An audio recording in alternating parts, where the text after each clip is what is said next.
Hello guys, I'm Megan. Do your husbands have one of their annoying girl best friends?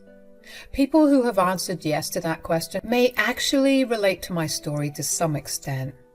While I can't say if my husband Greg was in love with his best friend Cindy, I can say that she had a special place in his heart. I'm not one of those overly jealous kinds of people, but I do get mad when people stomp my boundaries. Cindy was one boundary-stomping girl, and sadly my husband didn't know any better. Greg and Cindy were always close, and he used to hype her up a lot when he was with me. I thought that maybe she was truly a great girl, and I was really looking forward to meeting her. As I said, guys, I'm not a jealous person, but when I met Cindy at a party and she told me something weird, I was immediately on the alert. She said, "Don't think your relationship is going to last, Megan." Why do you say that, Cindy? I need to make something very clear to you, Megan.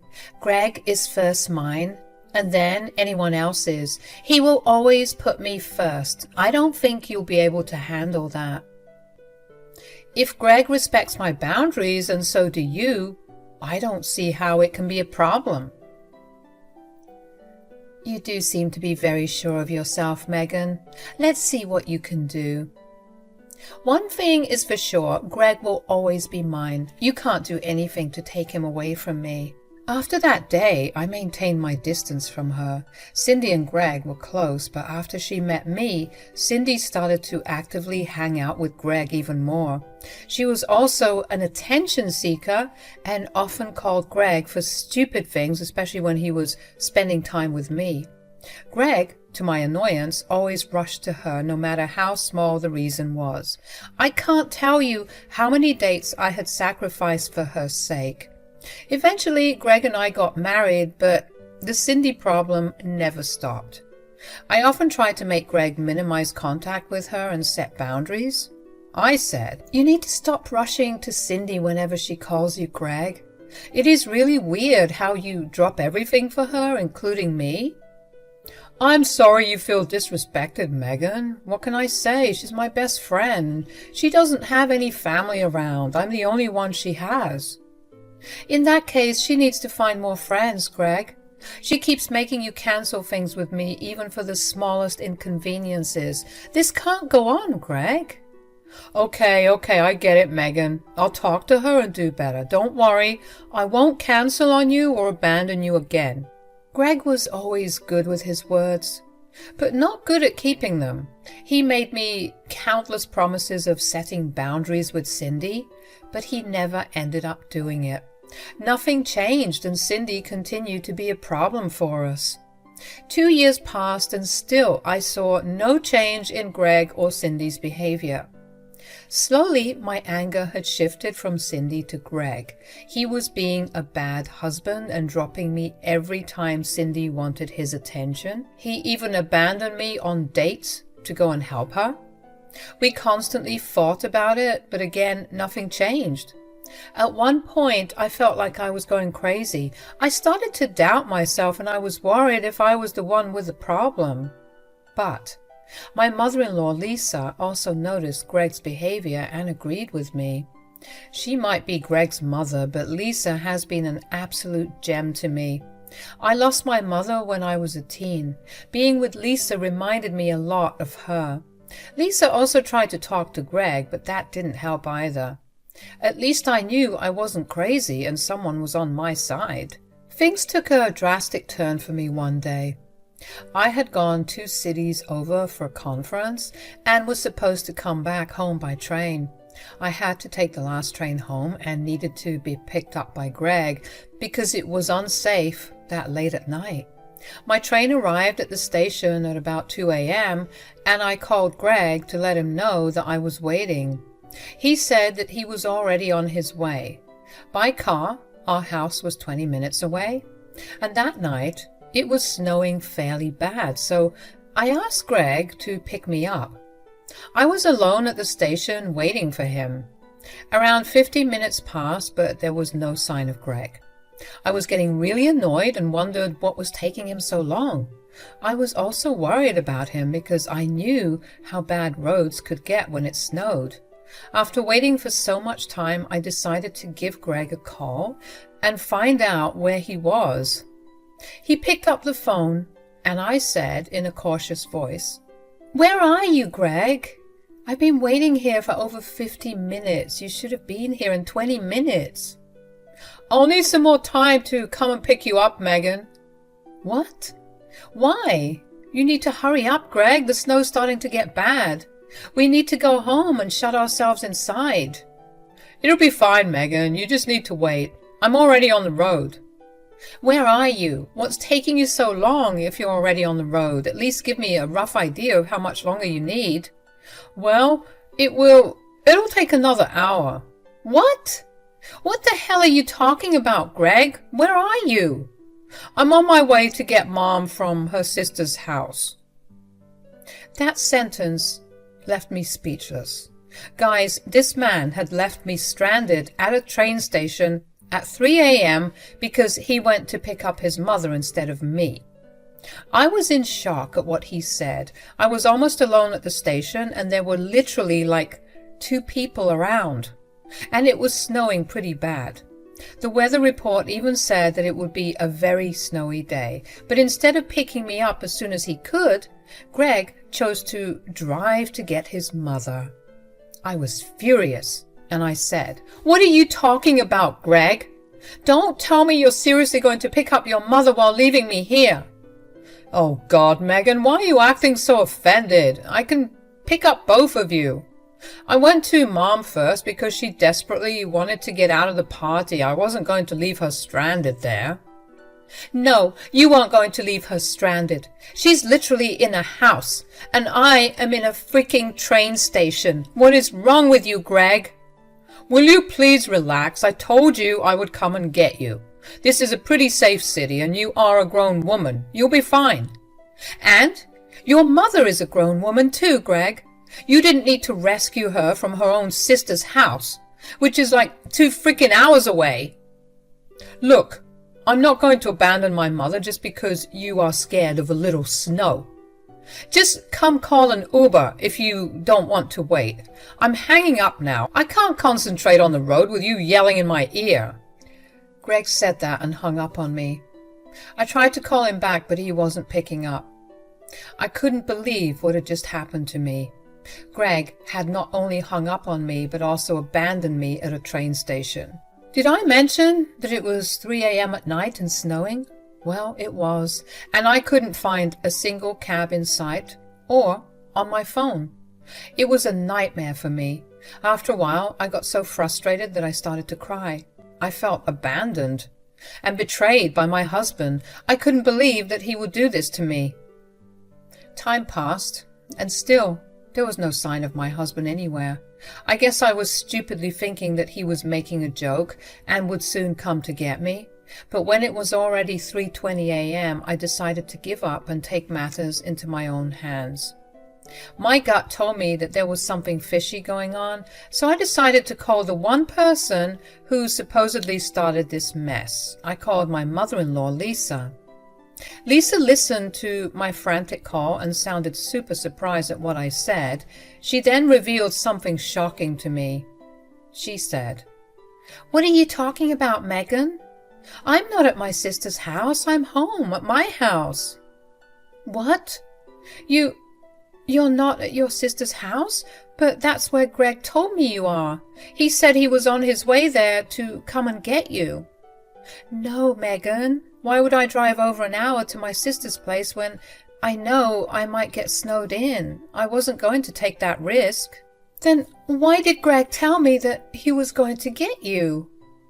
"It is clear that Greg has lied to you. He is definitely somewhere else." "Oh God, I can't believe this." "I don't know what to say, Lisa. I'm stranded at the station and the snow is getting bad. What should I do?" "Don't worry, dear. I'm coming to get you. I've got snow tires on my car, so it won't be a problem." Lisa hung up on me and came to me as soon as possible. She drove to the station and stayed there because I was a crying mess. She even brought me a coat because I said I was too cold. When I was crying, she comforted me as best she could and took me to a nearby cafe that was open.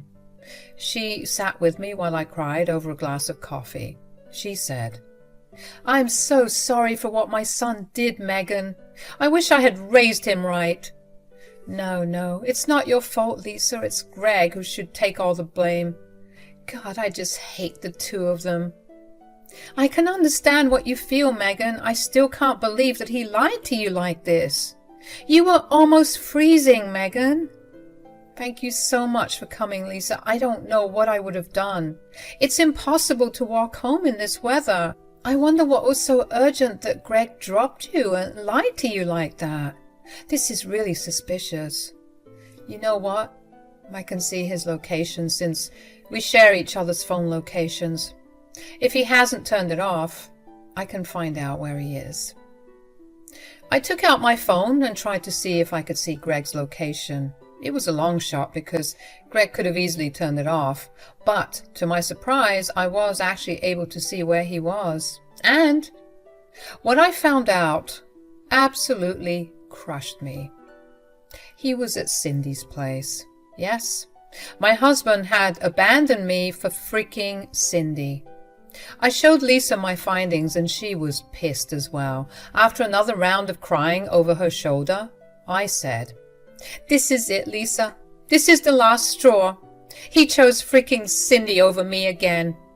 Oh God, what the hell was he thinking?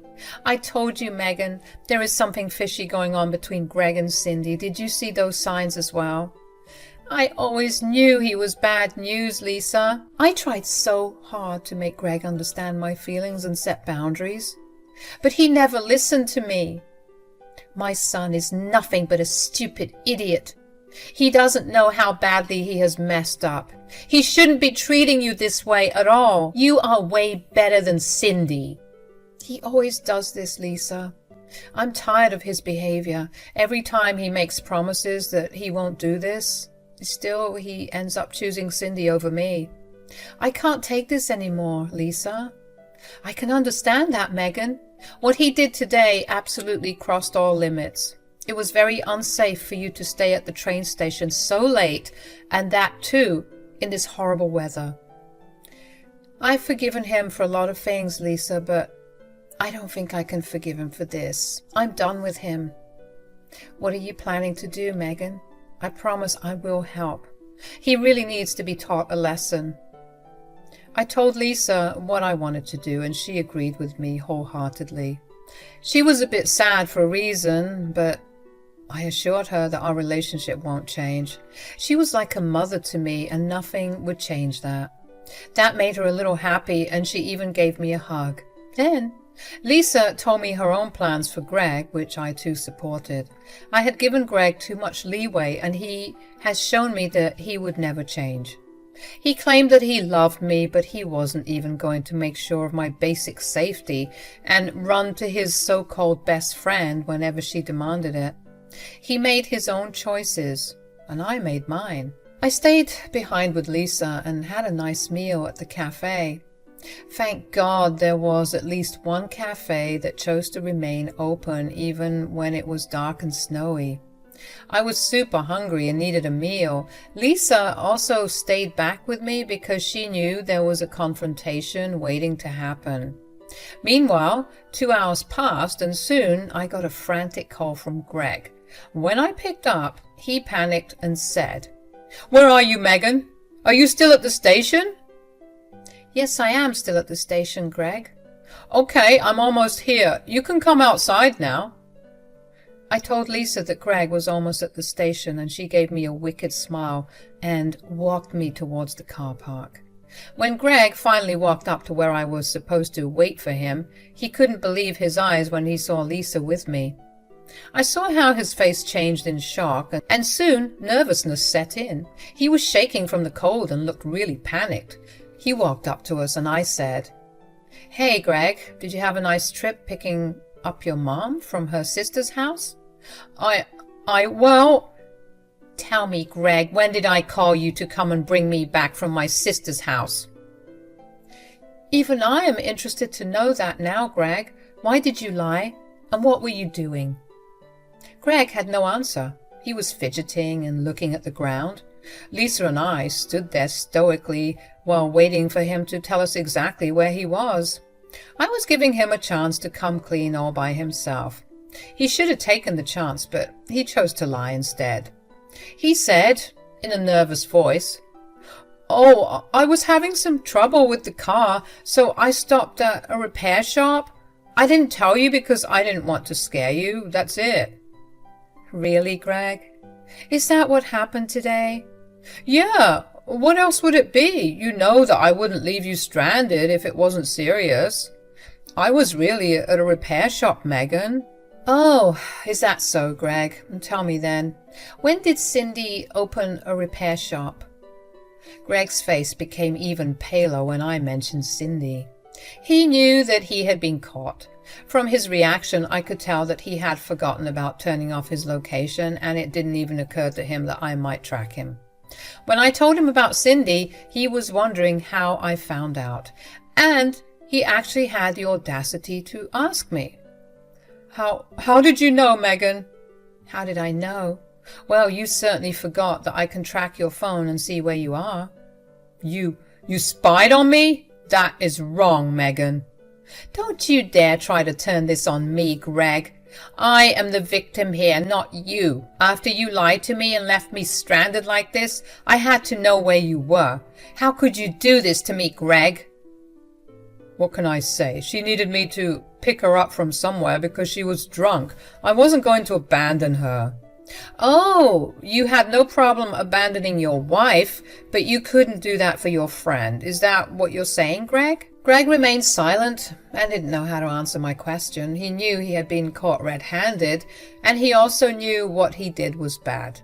But I don't think he really understood just how badly he had messed up. After some time, he just said, "I'm sorry, Megan. I shouldn't have done this. I promise this will never happen again." "You can go to hell with your stupid promises, Greg. I don't want to hear them anymore. I'm freaking done with you. I won't tolerate this behavior anymore. We are done."